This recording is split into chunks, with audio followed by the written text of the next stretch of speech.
Salut, c'est Trado. Voilà mon commentaire pour la séance de demain, mardi 1er décembre.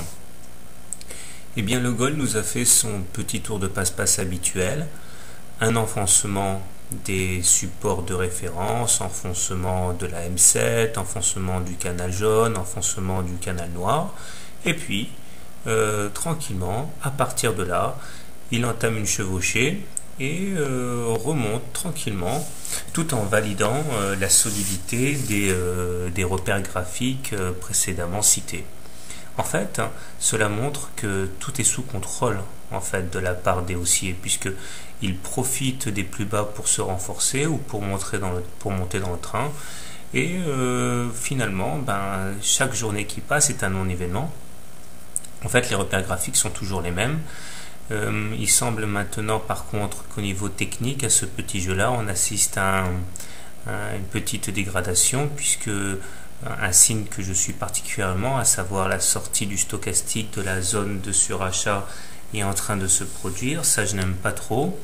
De la même manière, le momentum enchaîne une troisième séance de décrue et le MACD plonge dangereusement vers son signal.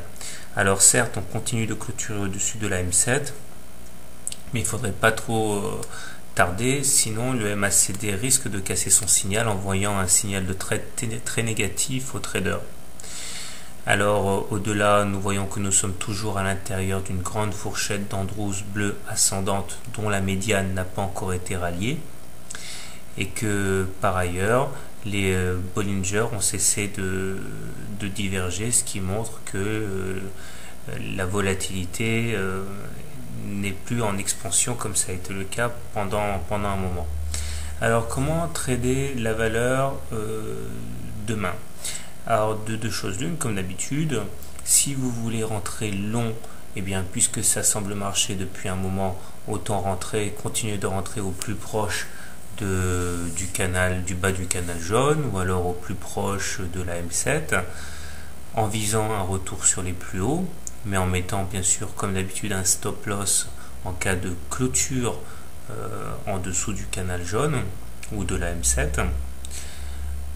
À l'inverse, si vous voulez rentrer short, je pense que le plus habile à faire est d'attendre que l'on soit le plus haut possible et le plus proche possible de la résistance à 1196 avant d'enclencher un short, avec bien sûr un stop loss en cas de clôture au-dessus des 1196. Ce n'est franchement pas le scénario le plus prudent, mais c'est un scénario qui peut convenir à ceux qui ont envie de jouer à se faire peur. Voilà, très bien, je vous souhaite une bonne soirée, une bonne journée, des bons trades. À demain.